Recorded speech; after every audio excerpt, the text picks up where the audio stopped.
Selam aleikum hoxh. Po më vjen keq për krejt ato gra që po keq trajtohen nga burrat. Aleikum selam wa rahmatullah. I bashkohem keqardhjes tënde edhe unë. Shumë vjen keq kur një mashkull e ka fuqinë fizike edhe pozitën me keq trajtu një femën. Aq me tepër kur është ajo bashkëshortja ati.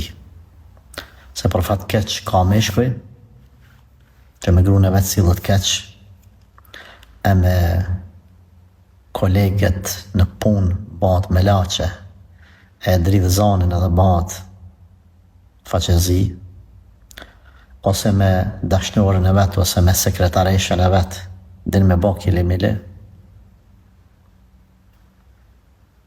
Më janë keq për këto gra, të ndershme, të sjellshme.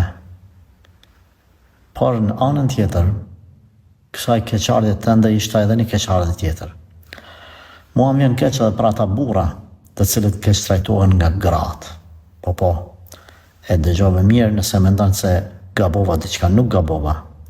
Nga se ka edhe raste kur gruaja pak si ta merr një fuqi ekonomike, një pozitë në familje, i ban pak fëmijët, i rritë dhe i ban kavetja, ose hyn në punë, fillon edhe sillet keq me burrin. Kam disa raste ku kanë ardhur burrat edhe janë ku i kam njoftur ata burra para se me i punësu gratë e tyne. Nuk i kanë pas gratë e këqija, i kanë qenë punë, kanë fillu ato me marrë pak pare, e mu ba dikushi, edhe nda prej burrave. Vallaj nuk ka maran se sa e loti i një burrit që ndjen keqardhje për gruan e tij. Edhe njëri më ka thonë, hoxha dhe shkatrova vetë familjen tëme, gruan tëme, jetën bashkëtor. Pse? Mirë tha keq tha, po u qova e punësova. Momentin tha që filloj me pa dëjon, mra shkelem mu. Unë nuk i di ma shumë problemet e ty, nëse mund të thot dikush jo, nuk është problemi që aty është kështu është tani, e di, edhe mund t'jetë e vërtet kreta e që.